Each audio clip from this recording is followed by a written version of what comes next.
Hello, Ray Wheatley for Fightnews. I'm here with the world heavyweight contender, Lucas Big Daddy Browne. How are you, Lucas? Good, mate. How are you? Good to see you, Lucas. Lucas, you've got a date for your next fight, November the 12th. Yep. Chauncey Welliver. Yep. What do you know about Chauncey Welliver? He's only like 31, 32 years old, but Right. he's had quite a number of fights. Like he's 55 wins, 8 losses, 5 draws. So obviously got the experience and everything else.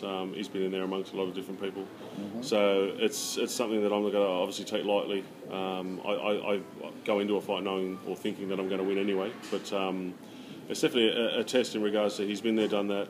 He switches from left to right, and he's just crafty. Like he may not look the boxer as such in terms of his weight and things like that, but he definitely knows what he's doing. And yeah, so I'm going to have to bring my A game for this one. He's very clever. Very mobile around the ring for a big guy. For a big boy, yeah. He knows how to move. Always very well balanced. Yeah. And fought some big names.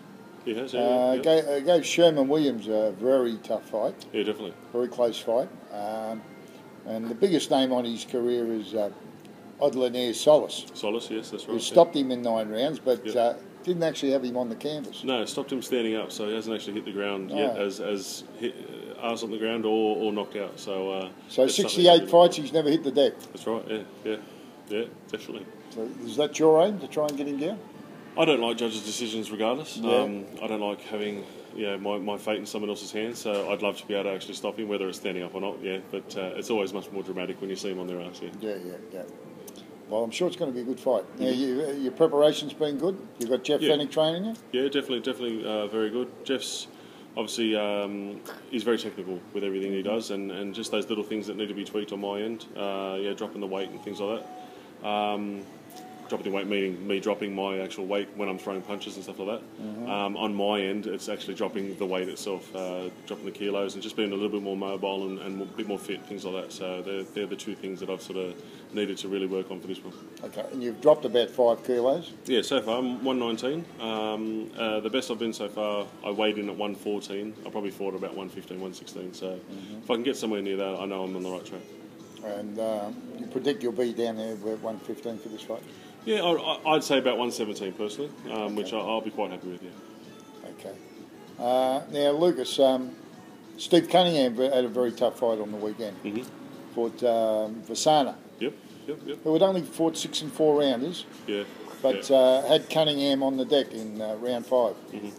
Did you get to see that fight at all? I didn't actually get to see it. I saw sort of glimpses and highlights and things on YouTube. I didn't actually see the fight. But Cunningham's one of those ones where he's come up from cruiserweight and he's going to have to mix it with the big boys. So having his opponent on the weekend was one of those big boys, and obviously he got caught out with it. But I think on his side, in his favour, he's got that speed and he's got that agility to be able to sort of stick with the big boys and sort of manoeuvre around them as well. Yeah.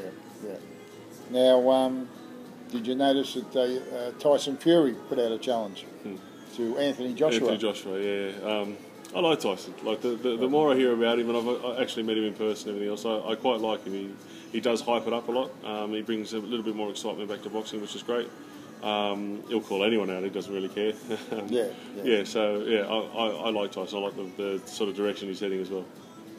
How do you compare him in ability with Vladimir Klitschko? Has he got the ability to beat Vladimir Klitschko? I don't think he's got the chin, to be honest. Again, when he fought Cunningham, he showed that he can get dropped. I think a fight between him and myself is definitely going down because I don't think he has the best chin. He uses his reach to his advantage, which is great, but if I can get underneath it, he's gone. So I think Klitschko, in the way he uses his reach, and just the consistency of his punches, I think it's going to be a short night for Tyson there. And Pulov's, Klitschko? Same thing. Pulov's awesome. I really rate him. At the same time, Klitschko will just use that reach again. Just pepper him. He shows that he can go 12 rounds every time and not faze him at all. So I think it's definitely going to be sort of a later stoppage, maybe round 9, round 10 stoppage. Right. Yeah. Oh, great comments, mate. Anything else you'd like to say for your fans on Fightnews?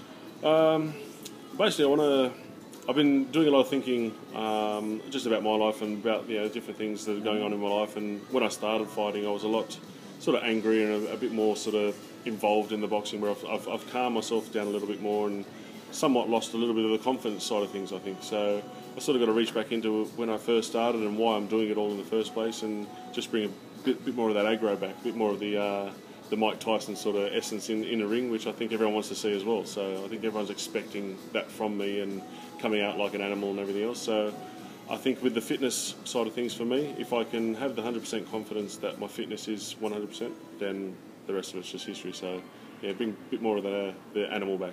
Jeff Fennick would help you with that as well? Yeah, Jeff's match is massive on the fitness. And going back to the Commonwealth title fight against the Canadian, it was basically the fact that I knocked him down in the second round and didn't capitalise on it because I stood back because of my fitness. I didn't want to sort of wear myself out and then have the rest of the fight to sort of go. So it resulted in the third round me getting that massive cut and almost losing the fight sort of thing. So if I had that confidence in my fitness and just went in and smashed him, I would have finished it in the second round and would have been over. So it's all a learning curve, obviously. The last fight I had, it went 12 and I felt absolute crap after the fifth round. So it's something that I need to work on, and it's a good mental sort of thing to get through. So I know I can push that 12 rounds even though when I'm stuffed at 5. So it's basically me just mentally preparing and getting that fitness right.